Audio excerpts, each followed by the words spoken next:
Il y a 130 ans, il n'y avait pas la tour Eiffel, bien sûr. Et autour de Paris, c'était la campagne. Des fortifications entouraient la ville pour la protéger des armées ennemies. Elles n'ont servi qu'une fois, en 1870. À cette époque-là, les Prussiens avaient battu les Français dans l'est de la France et de victoire en victoire étaient arrivés jusqu'à Paris, qu'ils avaient assiégé.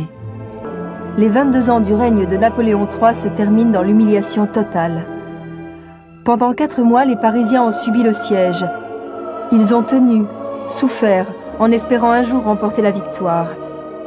Mais le 28 janvier 1871, le gouvernement de Thiers signe l'armistice. La France a perdu la guerre. Montmartre est l'un des points les plus hauts de Paris.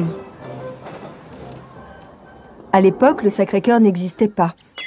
Pendant le siège, des canons avaient été entreposés ici, à Montmartre. Même si la guerre est finie, les Parisiens continuent de refuser la défaite. Thiers, qui a peur du peuple de Paris, décide de désarmer la capitale. Un matin du mois de mars, il envoie ses troupes récupérer les canons.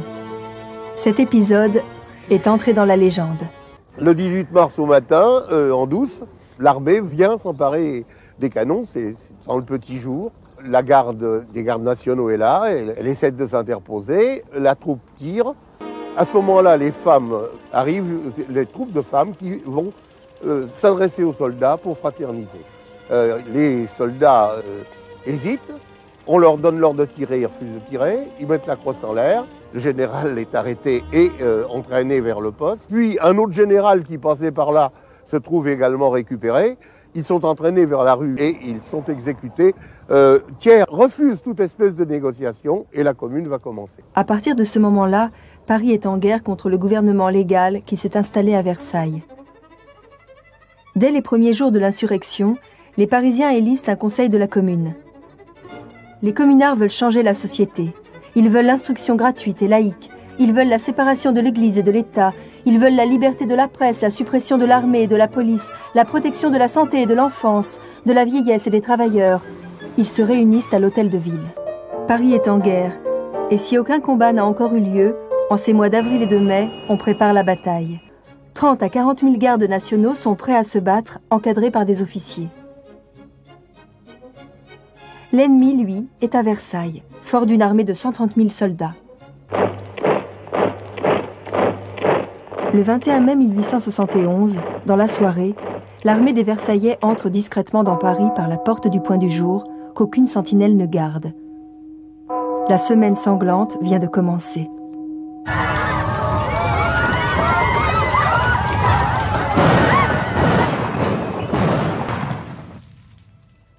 Les Versaillais conquièrent assez facilement les quartiers ouest de Paris.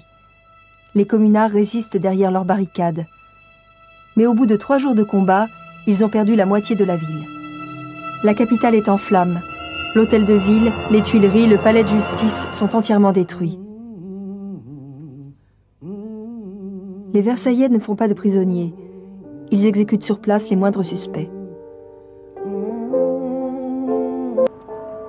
De leur côté, les communards fusillent une centaine d'otages, parmi lesquels des policiers et des prêtres.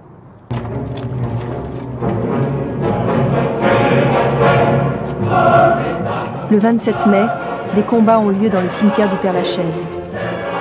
On se bat au corps à corps entre les tombes. 147 communards sont fusillés contre le mur du cimetière. En une semaine, les combats ont fait environ 30 000 morts du côté des communards et 900 du côté des Versaillais. Les survivants sont envoyés au bagne. Paris est détruit. 9 ans plus tard, la Troisième République proclamera l'amnistie pour tous les communards.